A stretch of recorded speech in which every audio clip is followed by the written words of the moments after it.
A quien presentará el contenido del informe elaborado en la Comisión del Régimen Económico. Se trata de la presidenta de la mesa parlamentaria, la legisladora Natalie Farinango. Una encuestadora señaló que la Asamblea Nacional tiene el 62% de aceptación de los ecuatorianos.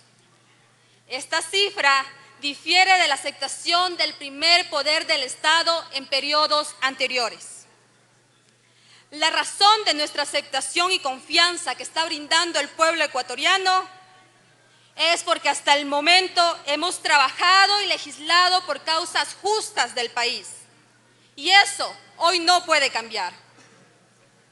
De acuerdo al informe de impacto económico del Ministerio de Finanzas, son 110 millones de dólares que se encuentran retenidos por motivos de procesos relacionados con delitos económicos.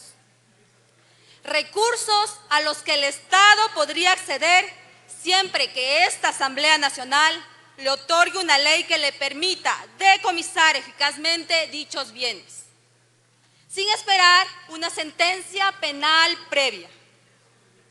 Con la aprobación de la cuarta ley urgente económica, la ley contra la corrupción, se promoverá el aumento de participantes en los procesos de contratación pública y por ende el Estado ahorraría un 8% adicional en comparación a los procesos de contratación en los que actualmente se presentan 1 o 2 participantes.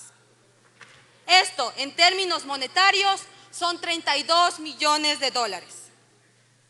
De acuerdo a la estimación realizada por la Oficina de las Naciones Unidas contra la Droga y el Delito, la riqueza de la actividad delictiva alcanza aproximadamente el 1.5% del PIB.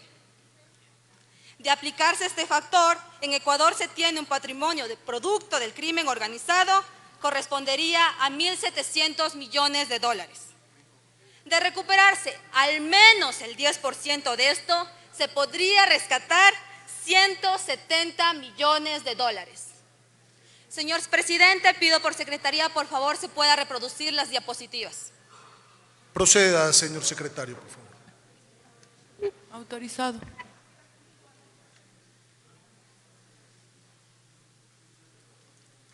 En cuanto a las reformas de extinción de dominio, el Ecuador ha sufrido por más de una década la impunidad delictiva.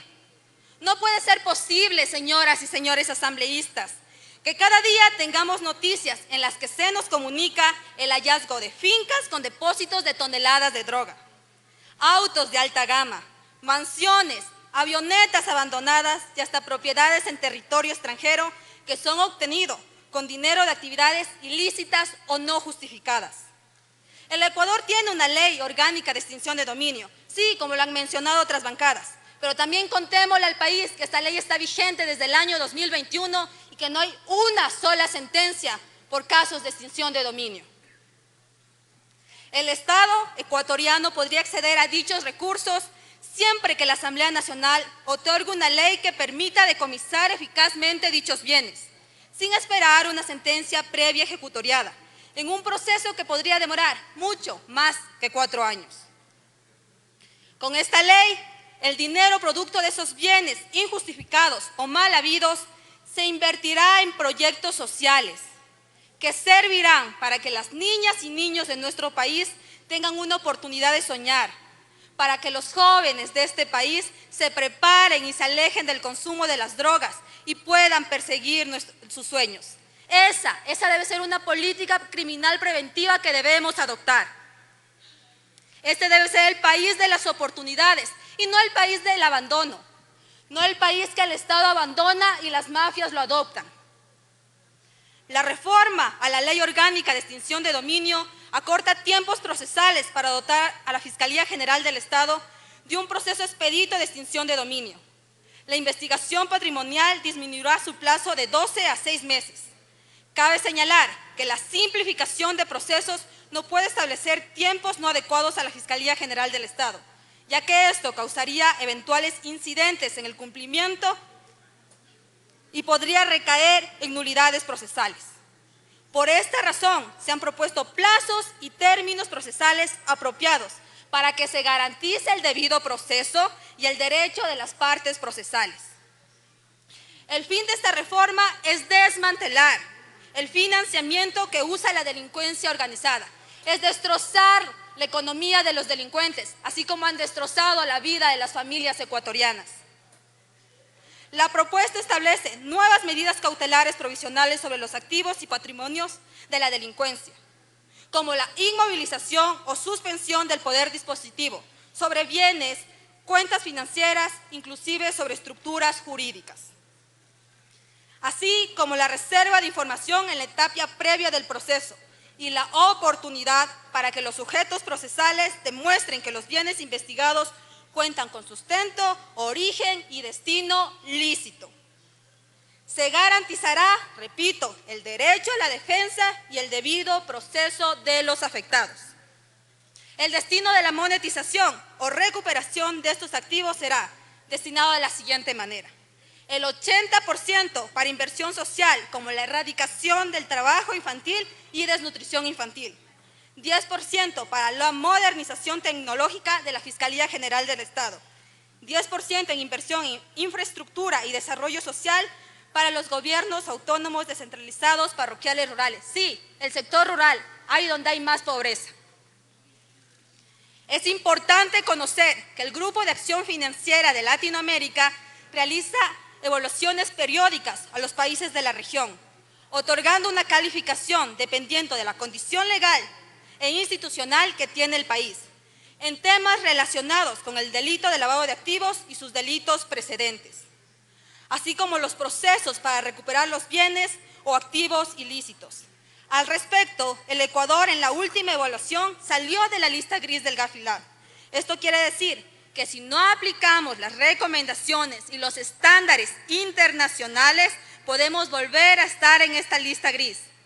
Esto tendría como consecuencia la limitación en la confianza de los organismos internacionales en el Ecuador. Este argumento hay que tomarlo en cuenta, colegas legisladores. Si no cumplimos con estándares internacionales, el Ecuador no contará con la confianza de acceder a la comunidad internacional. Esto acarrea la imposibilidad de acceder a créditos y asistencia internacional para la inversión. Nos duele en el alma ver ciertas fortunas que han sido creadas con el dolor y la sangre de las familias ecuatorianas. Nos duele saber que existen activos y bienes obtenidos en el desmedro del futuro de nuestros niños y jóvenes. Queremos enviar un mensaje claro y contundente: no más impunidad en el Ecuador. En cuanto a las reformas de contratación pública, se mantienen los ejes de transparencia y prevención. El sistema de contratación pública incorpora objetivos anticorrupción, así como la creación de una unidad especializada antilavado dentro de la misma institución. Esto obligará a reportar a la unidad de análisis financieros y económico sobre la existencia de operaciones sospechosas en los procesos de contratación pública. Con estas reformas se busca transparentar los procesos, agilitar las compras públicas que se requieren dependiendo de las necesidades institucionales, como por ejemplo, agilitar las contrataciones de obras, bienes y servicios necesarios para la seguridad y defensa interna y externa del Estado, así como poder invertir en los centros de privación de libertad del Sistema Nacional de Rehabilitación. Esto permitirá que las fuerzas del orden puedan tener todos los insumos necesarios para seguir en esta lucha contra la criminalidad que tanto daño le ha causado a nuestro país. La transparencia es una de las principales necesidades en los procesos de contratación pública. Con este fin, esta ley crea observatorios ciudadanos y permite que la información de los procesos de contratación sea colocada en los repositorios digitales de la SERCOP para el escrutinio público y también para las autoridades de control. Esta ley permitirá que cualquier institución pública pueda contratar a un proveedor una vez que éste haya culminado cualquier obra o contratación previa con la misma institución. Esto terminará con la manipulación y el monopolio que ciertas entidades contratantes tenían con uno o varios proveedores. La reforma comprende además la simplificación de los contratos en materia de seguridad interna y externa, la prevención de delitos económicos y la corrupción en la suscripción de contratos con el Estado. Se ha precautelado la observancia de los procesos de legalidad igualdad, celeridad y transparencia de procesos. Será un aporte importante el Sistema Nacional de Contratación Pública. En el eje de seguridad, con respecto a la reforma de la Ley de Fabricación, Importación, Exportación, Comercialización y Tenencia de Armas, Municiones, Explosivos y Accesorios, esta ley determina que cualquier arma, explosivo o accesorio usado en delito flagrante o cuya importación, introducción al país o tenencia no estuviese facultado por la ley y su reglamento, será incautada, confiscada o decomisada, previo un peritaje que determine las características de este armamento. Será remitida a las Fuerzas Armadas y a la Policía Nacional, según las necesidades institucionales para el combate del crimen organizado. Aquellas armas que no cumplan con las características necesarias para las Fuerzas Armadas o la Policía Nacional pasarán a un proceso de destrucción. En cuanto al dictamen de la Corte Constitucional, hemos escuchado de una bancada que se ha pronunciado en contra de este proyecto de ley urgente económica. Al respecto, debo señalar lo siguiente. La reforma planteada a la Ley de Extinción de Dominio acoge lo contemplado por la Corte Constitucional en el dictamen 1-24-RC/24.